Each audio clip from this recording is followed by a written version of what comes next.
Hello everyone, मैं doctor Rohit Gupta. आज मैं आपको सेल्फ मेडिकेशन के बारे में बताऊंगा। सेल्फ मेडिकेशन यानी खुद से मेडिकल स्टोर से दवा खरीद के क्यों नहीं खाना चाहिए, चाहे वो किसी भी पद्धति का हो, एलोपैथी अंग्रेजी दवा हो, होम्योपैथी हो, आयुर्वेद हो, कोई भी पद्धति की दवा हो। क्यों खुद से खुद का इलाज नहीं करना चाहिए या घर वालों का या किसी का भी इलाज नहीं करना चाहिए, ये सारी चीज़ें आज मैं इस वीडियो में आपको बताऊंगा। इससे क्या नुकसान होता है लोग जानते भी नहीं हैं, और कई बार जान तक चली जाती है लोगों की, या फिर कोई बड़ी बीमारी हो जाती है। तो ये सब जानने के लिए वीडियो को अंत तक देखिएगा, और चैनल पर नए हैं तो सब्सक्राइब कर लीजिए और वीडियो को लाइक ज़रूर कीजिएगा। Self medication is dangerous to health, ये क्यों कहा जाता है? इसके बहुत सारे वजह हैं कि खुद से दवा क्यों नहीं खाना चाहिए, उससे आपके हेल्थ को क्या नुकसान पहुंच सकता है, ये मैं आज आपको बताऊंगा। देखिए, पहली बात तो ये कि ज़रूरी नहीं है कि आपको जो दवा पता है वो उस बीमारी में सिर्फ वही एक दवा इस्तेमाल होती है। हर बीमारी में अलग अलग स्टेज और अलग अलग कंडीशन के हिसाब से दवाएं बदलती रहती हैं।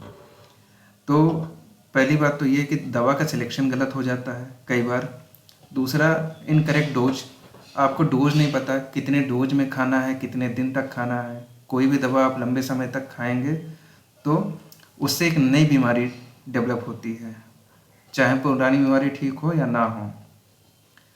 तो ये सबसे कॉमन देखने को मिलता है रॉन्ग मेडिसिन और इनकरेक्ट डोज वाला एग्जाम्पल। जो नॉर्मल सर्दी जुकाम बुखार होता है उसमें लोग जाके एंटीबायोटिक्स मेडिकल स्टोर से खा लेते हैं, जबकि एंटीबायोटिक्स में दिया ही नहीं जाता है बाय रूल। नेक्स्ट है ड्रग टू ड्रग इंटरेक्शंस। कुछ दवाएं ऐसी होती हैं जो दूसरी दवाओं के साथ नहीं चल सकती हैं, उनसे बहुत भारी नुकसान हो सकता है बॉडी के अंदर अगर एक साथ चला दिया जाए, लेकिन ये आपको नहीं पता होगा क्योंकि आप डॉक्टर नहीं हैं, आपने पढ़ाई नहीं की है। नेक्स्ट है side effects and allergic reaction. कुछ दवाओं के कुछ ऐसे साइड इफ़ेक्ट्स या कुछ ऐसे एलर्जिक रिएक्शन होते हैं जिनको खाने के बाद हर कोई टॉलरेट नहीं कर सकता है। इसलिए खुद से दवा नहीं खरीद के खाने का एक ये रीज़न भी है कि हर दवा हर किसी को सूट नहीं करती। तो ऐसा ना हो कि आप कुछ खा लें जाके और उसके बाद कुछ और हो जाए। कुछ तो ऐसे रिएक्शन भी हैं कि उसमें सीधे डेथ हो जाती है, एक ही डोज खाने से भी लोगों की डेथ हो जाती है। नेक्स्ट है ड्रग रेजिस्टेंस। बार बार ऐसा करने से जो लोग खुद से मेडिकल स्टोर से दवा खरीद के खाते हैं उनके शरीर में फिर दवा के काम करने की क्षमता खत्म हो जाती है। जब उनको सच में दवा की ज़रूरत होती है तो कोई दवा काम नहीं करती, उनकी बीमारी इतनी बड़ी, इतनी भयानक हो चुकी होती है तब तक। नेक्स्ट है डिपेंडेंसी। एक बार आदत लग गई आपको तो आप बार बार हर बीमारी में यही काम करेंगे, खुद से जाके मेडिकल स्टोर से दवा खरीद के खाएंगे। तो इससे क्या है कि आपकी एक आदत पड़ जाएगी, ऊपर से एक बड़ी बीमारी, क्रॉनिक डिजीज नेक्स्ट जो इसमें बताया गया है वो डेवलप हो जाती है।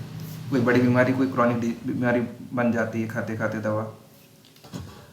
और नेक्स्ट है इसमें इरेगुलर मेंस्ट्रुएशन। ये सबसे कॉमन देखने को मिलता है यंग वुमेन में, स्पेशली वो जो इमरजेंसी कॉन्ट्रासेप्टिव पिल्स ओसीपी खाती हैं, जिसके वजह से इनको इरेगुलर मेंस्ट्रुएशन की प्रॉब्लम अक्सर बनी रहती है। और ज़्यादा इसके यूज करने की वजह से इनफर्टिलिटी हो जाती है, यानी बच्चा पैदा करने की क्षमता खत्म हो जाती है। इसलिए ऑन एन एवरेज बोला जाता है कि 4-5 पिल्स से या इससे ज़्यादा अगर कोई खाया है तो इनफर्टिलिटी उसको होनी ही होनी है। ये कुछ न्यूज़पेपर के मैं एग्जांपल्स भी आपको शो कर रहा हूँ, कन्फर्म आप हो जाइए कि ये क्यों कहा जाता है कि खुद से दवा खरीद के नहीं खानी चाहिए, डॉक्टर को दिखा के ही खाना चाहिए। लेफ्ट हैंड पे देखिए, द हिंदू में ये पब्लिश हुआ है 13 मई 2021 को। Self medication can lead to serious health complications. Right side में देखिए, टाइम्स ऑफ इंडिया में भी पब्लिश हुआ है 9 मई 2012 को, डेंजर्स ऑफ सेल्फ मेडिकेशन। यहाँ पे साफ साफ लिखा गया है, popping pills without a doctor's prescription even if the element is minor could have serious repercussions वांस मेडिकल एक्सपर्ट। मतलब जो लोग खुद से जाके बुखार, सर्दी, खांसी, सर दर्द की दवा बिना डॉक्टर से कंसल्ट किए खाते हैं, छोटी छोटी चीज़ों के लिए भी खाते हैं, वो बीमारी धीरे धीरे बड़ी होते होते एक दिन बड़ी बीमारी, भयानक बीमारी बन जाती है या कोई और दूसरी बीमारी में कन्वर्ट हो जाती है। नेक्स्ट यहाँ पे देखिए, इकोनॉमिक टाइम्स में भी ये पब्लिश हुआ है, self medication can be fatal. Self medicating without proper instructions from a doctor can land you in big trouble, it can cause problems of your entire system. ये बात सच है, आपके पूरे बॉडी के सिस्टम को ये खराब कर सकता है, बर्बाद कर सकता है, कोई बड़ी बीमारी कर सकता है इस तरह की, अगर आपको आदत है खुद से दवा खरीद के खाने की मेडिकल स्टोर से। मैंने कई मरीजों को देखा है जिन वो बीमारी या तो बहुत बड़ी बन जाती है या फिर कोई नई बीमारी में वो बदल जाती है, कोई नई बड़ी भयानक बीमारी, या फिर उनकी जान ही चली जाती है। तो ऐसा ना करिए, क्योंकि ये सारे जानकारी आपको इसीलिए दी जा रही है ताकि आप इससे बचें। कुछ पैसे डॉक्टर से बचाने के लिए प्रिस्क्रिप्शन के, ये गलती करके आप अपने ही स्वास्थ्य और अपने जीवन के साथ खिलवाड़ कर रहे हैं। और अभी जो मैंने ये बताया था कि ज़्यादा कॉन्ट्रासेप्टिव पिल्स खाने से इनफर्टिलिटी हो जाती है, ये इसी न्यूज का ये राइट हैंड पे ये मेंशन्ड है, ये लिखा हुआ है।